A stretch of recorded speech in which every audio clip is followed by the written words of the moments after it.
I can't see people breach traffic light. He said, I can't see people breach traffic light. I will react if I'm in that vehicle. You can't breach traffic light when I'm riding with you. Well, let me.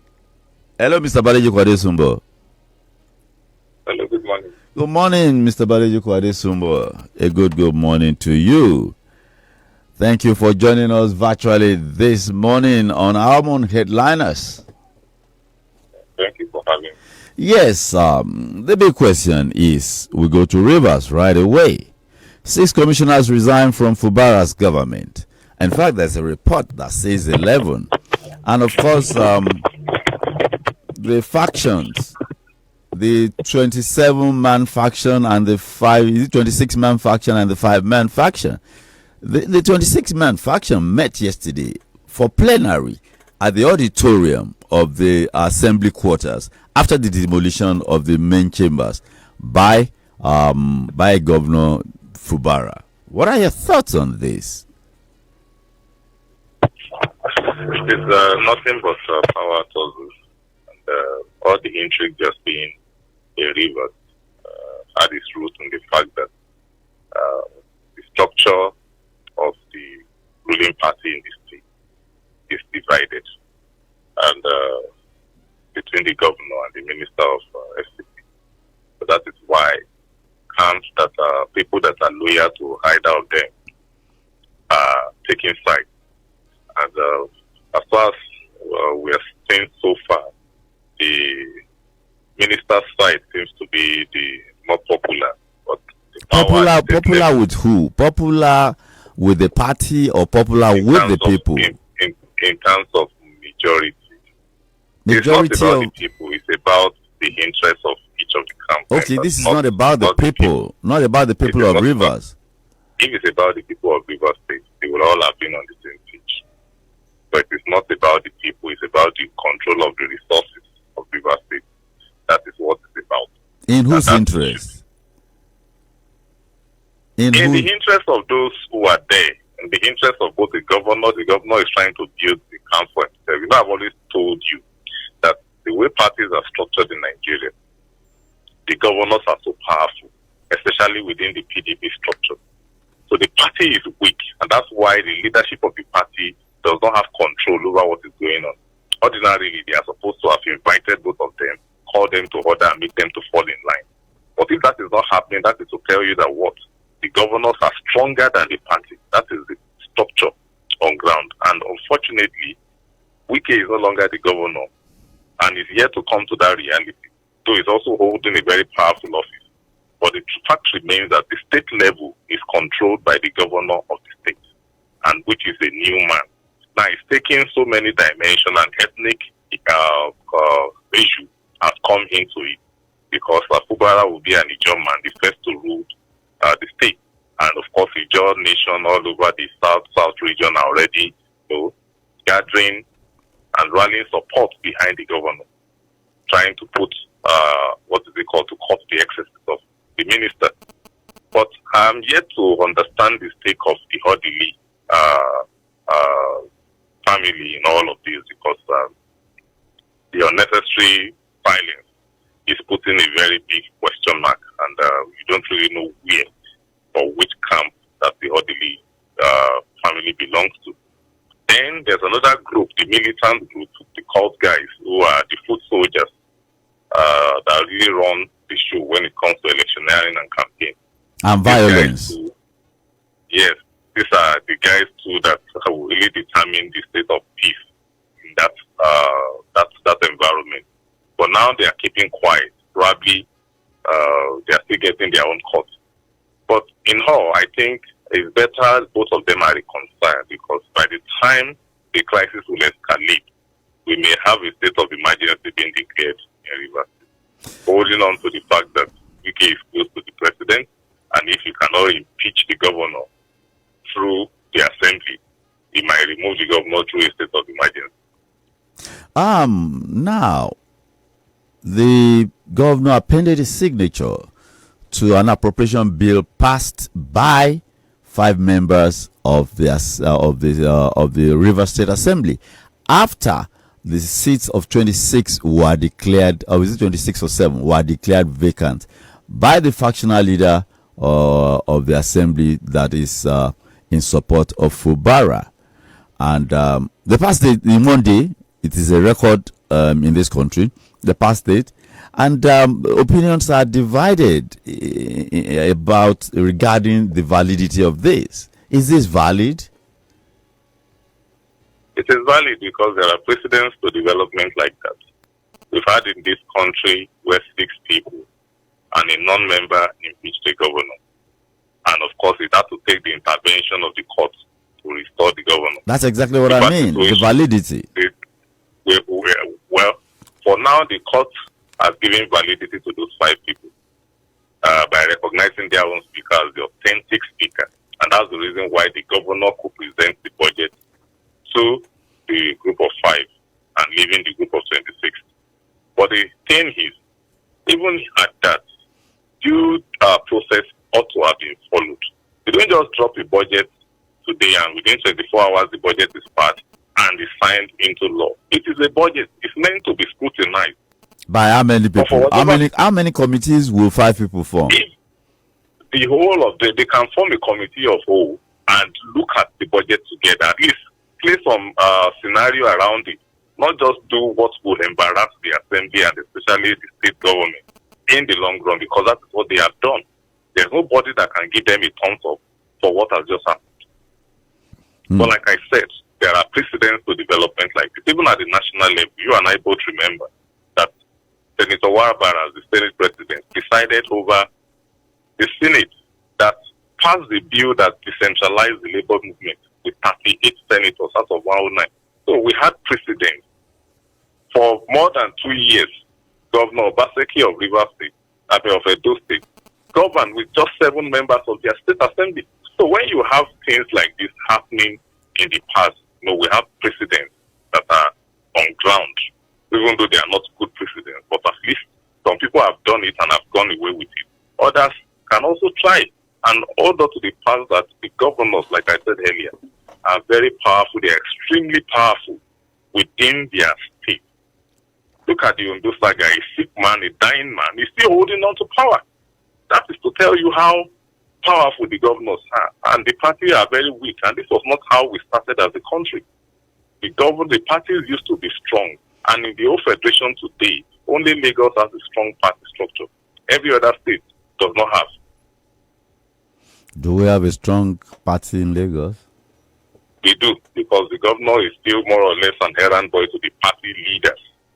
So the party leaders backed by Tinubu. If that, Tinubu is just one man.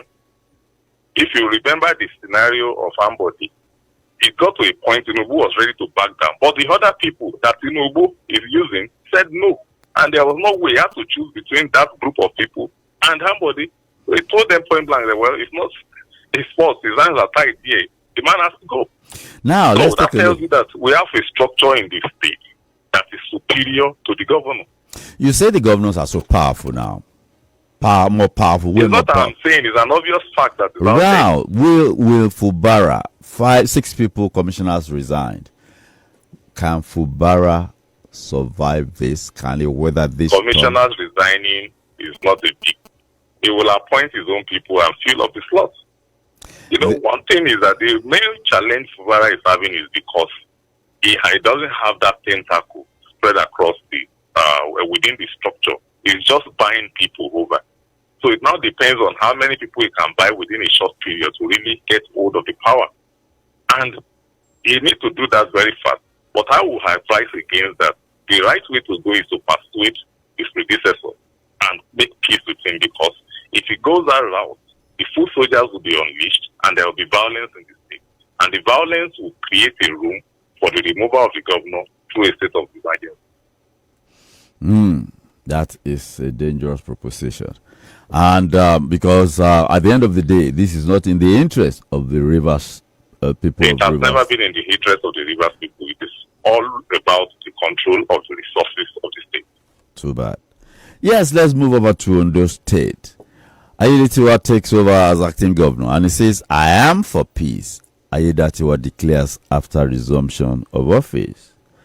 What does this mean? One more year, in fact, 11 months for this, for Akeredeolu's tenure to end. What does his vacation, or well, at least he has vacated temporarily the office of governor and handed over to Lucky Aiyedatiwa. What does it portend for, processes that will lead to the nomination of a gubernatorial candidate for the APC in this coming months? First and foremost, governance will return to the state. For a long period, there was no governance in Ondo State. What we had was bickering and power tussle. And of course, it got to the level of brickmanship between the governor and his deputy. And I remember when he was appointed or nominated as the running mate, Akeredolu said one thing. He said, "I hope you will be loyal," referring to him, because referring to what Agbola Ajayi did in his first term. So he did say that we hope Aiyedatiwa will be loyal. And suddenly he fell sick and he had to leave the country, transferring power to him. And the question mark now came upon his loyalty. It was that question mark on the loyalty that created the crisis. And don't forget, there are people around both of them who are interested in what to get to themselves. So these are the people that actually, ventilated the latent crisis and made it to escalate beyond proportion. Now, it was close to, it now falls in between the transition period. Definitely, Aiyedatiwa has been empowered, and it comes from the zone that is meant to produce the next governor, Ondo South. Is senatorial district? Yes. Ondo South Senatorial District is supposed to produce, according to the arrangement they have on ground. Mimiko is from Ondo Central, Akeredolu is from Ondo North. So ideally, it's supposed to shift to Ondo South, where the late Agagu is from. So, but there are lots of gladiators within the APC from that zone. The likes of Olushola Oke, the likes of Kekemeke, the likes of Jimo Ibrahim. You understand? These are people who are interested in the office, who are also powerful. Jimo Ibrahim is a sitting senator representing that senatorial district.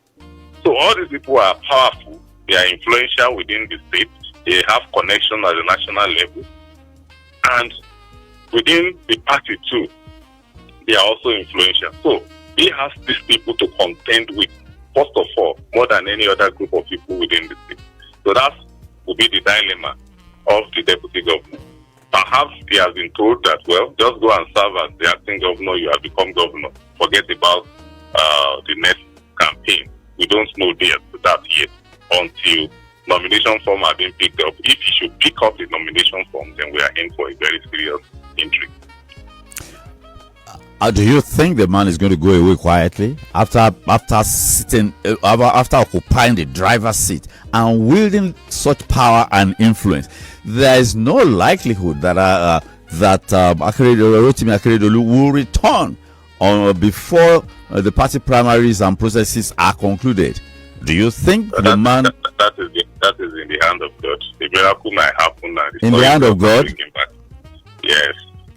So, but without sounding religious, let's just be logical. There's no, the chance is very slim. For him the thing is, for him to return. But the thing is, he is still designated as acting governor. He wields the power of the office. He wields the power of the office, but most of the people he's working were not appointed by him. That's one. The assembly speaker is also there. That is one person he has to contend with. And if they give him, and his business is to govern, not to play party politics. Who says? Yes. So he has to convince people on that area, you understand, to really woo their interest. And he needs to also be very careful, because people will now be watching him. Already there are allegations of misappropriation when he acted the first time. He bought a bulletproof car. So that is there. So the assembly will be watching the way he spends the state resources, and they would, except he is able to buy over the speaker. If he does that, then he has settled the government part. He will now know how to marshal his way within the party, because the party ESCO will be the one to determine who gets the ticket of the party. So he will have an option to become to another platform. But the truth of the matter is, he needs to get the support of the party exposed at the national level to get the ticket. You have you forgotten the fact that the attempt to impeach him did not succeed? That means he has some support in the assembly himself, just like Ajayi, just like the account to the attempt did not succeed, not because he had support. It was just because they wanted to prevent an embarrassment, and there was no really serious ground for him to have been impeached. So there was no way they wouldn't want to push. Don't forget, Akeredolu is the senior advocate of Nigeria. So the law had to play a role there if that is to succeed. So these are things that actually prevented his impeachment. Not that he is that popular among them. Unlike the case of Agbola Ajayi, that the assembly itself was divided over his case. But this one, the assembly was united. The speaker himself wanted him out. So it's a different thing entirely. And don't forget, this is a man that is not grounded politically. He was invited from abroad to come and serve in that capacity. So you can't compare him to the likes of local based politicians that are well rooted on ground, like Ikemeke and Rudishola. Okay. So that's why, and these are people he has to contend with. If he is going to win, at least he will need the support of two of these three individuals from that senatorial district.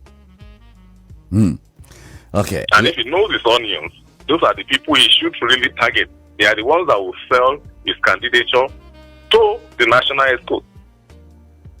Now, okay, let's go over to our tertiary education.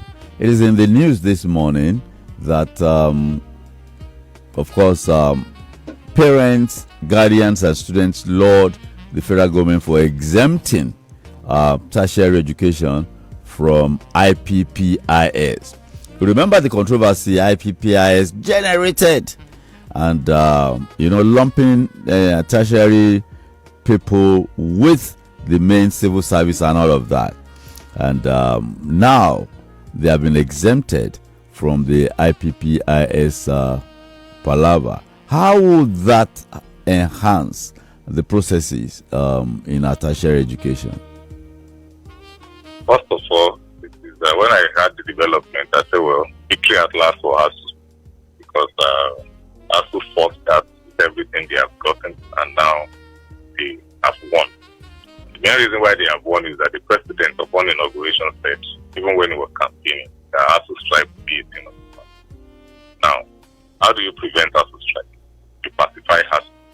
You look at the list of what they were been demanding, and you try and make provision of those things as much as you can. And the most easy one among them is the removal of the tertiary institution from the IPPIS, so that they can get their money and they will no longer be shortchanged. And why? Because the use of IPPIS had been abused. It was put in place to curb corruption, but it later discovered that the corruption that the IPPIS has given back to. Somebody stole 109 billion, or is accused, alleged. Yes, and it was much more bigger than the one it was meant to even call in the box, which tells you that there's a problem within the system. Like I've always told you, that the civil service is the monster that we're dealing with. Governments year in, year out have to work with them, and they have been so sophisticated before. Yes, they are the engine room of of governance. Exactly. So you have that in their ranks, and they do a lot of things to manipulate and frustrate the policy of government. They have succeeded in this one weekend, and the best thing for the government is to revert to pacify the lecturers, so that they can settle down and do the work within the hybrid tower. And of course, it's coming up with the students that will settle the students that will be engaged, and it's proposing full autonomy for the university. So, if he does all that, he will have more money going into the university. The only thing he now needs to do is to ensure that there is accountability at the level of university management. Also, they to have some cases to answer. They need to be more transparent and open, because the corruption at their own level is out of this world. Let's go to Nigeria's aviation industry. This story says aviation agencies, 50 directors sacked, EFCC grills NCAA chiefs. And let me just take a part of the body of that story. So the federal government has sacked all the directors of aviation agencies in the Ministry of Aviation Aerospace Development, barely 24 hours after President Bola Tinubu fired the heads of 5 aviation agencies and suspended the Director General of the Nigeria Civil Aviation Authority, Captain Nuhu Musa. Tinubu had on Wednesday sacked Mr. Kabir Mohammed of the Federal Airports Authority, Mr. Taib Odun Owo of the Nigeria Airspace Management Agency, Akinola Olateru of Nigeria Safety Investigation Bureau, Professor Monsor Mutazo of the Nigeria Meteorological Agency, and Kali Modibo of the Rector of the Nigerian College of Aviation Technology. All of this, when you just fire all directors of all the aviation agencies, how do you just clear the entire deck like that? The minister is someone that a senior advocate of Nigeria, someone that has been a veteran prosecutor for EFCC. So he knows how to investigate corrupt people. And he would have discovered that these are the cabals within the aviation sector that needs to go for him to achieve his objectives. The president has told all of the ministers that come, no failure will be tolerated. You fail, you are put out. He wouldn't want to be embarrassed out of office. So, he's silent, and I like the way that he didn't make noise about the whole thing. He simply just quietly, made all of them. They would have seen this thing coming. I mean, the directors that were removed. But, the Nigerian culture of not resigning when you are supposed to have done so, that is what has caught up with them now. What I see happening is that what the cabal within the aviation sector has been demolished. Now you put new people there that would play in line with, that will be ready to work with the minister and in line with his own objective. I would expect something similar to be replicated in every other ministry, because we really need to destroy the cabal within the federal system. So I have confidence in the appointment of Professor Tunji Olaopa as the new chairman of the Federal Civil Service Commission. He has been a proponent and an advocate of reform. He now has the opportunity to put that in place. I believe it too. His appointment would bring something positive to the Federal Civil Service. Yes, we're talking about the appointment of Professor Olaopa. That reminds me of the Orosanye report and the failure, in spite of it, just like the 2014 Confab report, the Orosanye report, the failure of the government to implement this report. And you say you have confidence in the appointment of Professor Olaopa. What difference do you think his appointment will make? I mean, we're talking about bureaucracy, a behemoth, like any bureaucracy, be at state level, be at the federal level. Mark my words, you have a pro-reform president, and that's why he has brought in some people that have reform orientation into place. Look at the appointment of Oyedele as the chairman of the Tax Reform Committee. Yeah. And now this one. So he's going to do some restructuring within the system, but it's not going to make noise about it. No, not the restructuring that people expect.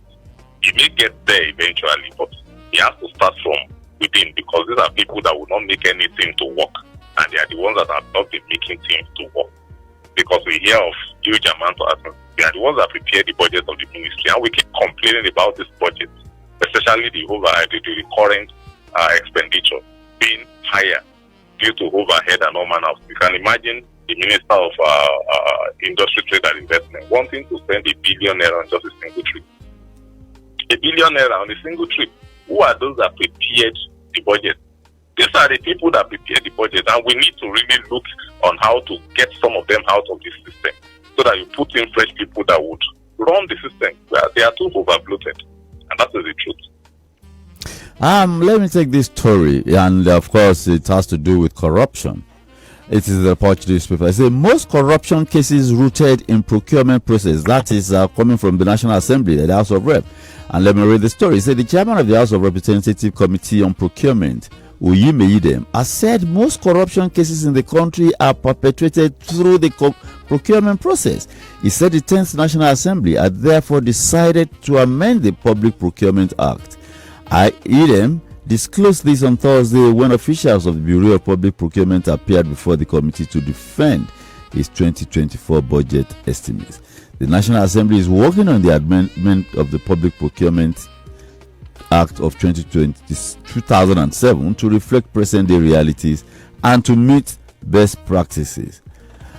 Is it about laws or the application of those laws that we have? Is it about laws? It is both. It's about law. It's about implementation. The laws that we have, have they been applied? Like I used to say, when it comes to corruption, there's no way you can be getting justice when you take corruption case to the regular court. You need to create an anti-corruption tribunal with a validity period, and you select the people, the caliber of people that will sit on those cases. Just something similar to what we have done to political cases need to be replicated with corrupt cases. So I set up a special anti-corruption tribunal with just one appeal. When you do that, you would be dealing with corruption. It will already send fear into the spines of those that have the tendency, knowing fully well that once they go through that tribunal, they will not be able to buy justice the way they do with the regular court. So that in a way would make us to now be enforcing, because the jurisdiction has been narrowed down to just corruption. And of course, the people that are knowledgeable in that area, at the level of the bench, will be the ones that will be appointed. So when you have that, you are already created a reform. You have restructured the prosecuting and the fight against corruption. Already you have a lawyer now as the head of the EFCC who will really go into proper litigation, and the prosecution files will be done properly, not the way it was done when the police people were handling it. The Bongo case is just the most vital element that would later work against the case in the court. So all these things are there. But until we do that, amend the law, we will always have problem, because there is no perfect law anyway. There will always be lacunas. And these lacunas are what the lawyers will continue to explore to Bongo case. I want to, recall that I read a story yesterday, a letter by from the embassy of the German Republic to a businessman in Zambia. He sent that embassy official a package of gift items, and the man wrote back. Apparently, he got a job from the embassy and all of that. And the man official wrote back from the embassy and said in the letter that, well, as a public officer, I am not in a position to conduct myself or receive anything that will make me seem to have compromised myself or profiting from the processes. Gift items, just gift items. Even the American president cannot collect any gift item for himself beyond the value of. That is the culture over there. Is corruption a part of our culture? It has become a part and an integral part of it. And the situation out there is that everybody is just waiting for his or her turn to also get their own share of the national cake. That is the orientation out there, and it's unfortunate. That's why you have a boy of 18 years thinking of how to write the chip. And the only way to get that easy is to go into fraud. That's why we have so many internet fraudsters within our young population that they are not even focusing on the talent that God has given them. They just want to do, and they learn Yahoo like skills now, just like you are learning tailoring. Well, you understand? And what has led to this is the orientation that the leadership has spread out there. Is it leadership or from home? What about the home? It is leadership, because the head is where the whole thing trickles. Home will do their home, but the society is bigger than the home. And you cannot cage your children They will have to exist in the same society. It is not about caging them. What about the values you inculcate It is not all of in them that are doing it. Do you understand? Say, for instance, those of us who have refused to do these things all along, are we not being mocked out there? Well, they are the ones being mocked. It takes the grace of God upon the life of each individual and the level of personal discipline that person is having, not to fall in line. Let me take this last story. No quality, no dignity, no appreciation for hard work. Yes. It is those who are criminals that are being celebrated. Well, as we take this last story, let me remind people out there. Maybe you can say join the conversation 0704 7943. We really don't have time to take calls. This last story, Mr. Badejoko, fuel price rejects World Bank 750-liter proposal. NLC wants FG. The Nigeria Labour Congress on Thursday warned the federal government against heeding the advice of the World Bank to increase the pump price of PMS, Premium Motor Spirit, popularly called petrol, to 750 naira. Your take in just about a minute as we wrap this up. All these Bretton Woods, they are not our friends. They can never be. And they can never be. And the earlier our leaders realize that, the better for them.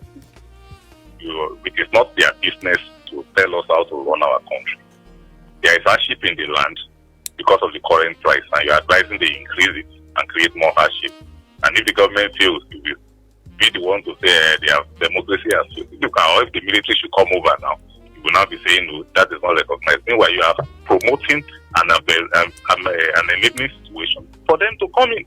That is the same way they did with all the countries that these people are taking over.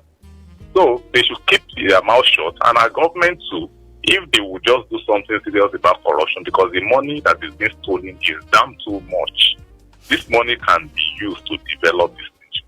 Well, as we wrap up, your final word to this administration at the federal level, as there is this liquidity awash all over the country now. It's the same thing I've been saying. The president needs to be more brutal.